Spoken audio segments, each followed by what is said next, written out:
যদি গ্রামে কেউ একবার একজন হজ করতে পেরেছে, তার নাম হাজী সাহেব। ওই গ্রামে তাকে হাজী সাহেব বলে ডাকবো, অন্য কোনো নাম নেই। আমার নামের পিছনে যদি আলহাজ না লাগানো হয় আমি কষ্ট পাই, লাভ নাই। কথা বুঝতে পারেন নাই? কেন আমি নামাজ পড়ি, নামাজ পড়লে সালাতিকে কি বলা হয়? মুসাল্লি।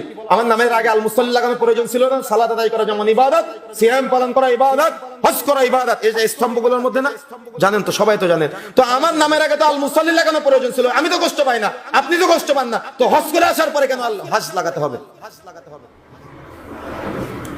আর এগুলো লাগালে আমরা তৃপ্তি পাই যে আমি হজ করে এসেছি, মানুষ জানবে। আর এগুলো আসলে আমাদের গ্রাম অঞ্চলে, বিশেষ করে আমাদের সাতক্ষীরাতে এটা আছে।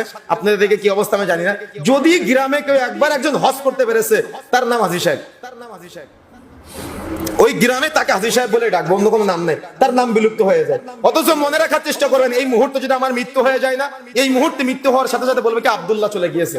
ভাই আমার দেহ তো আছে, আমার দেহ তো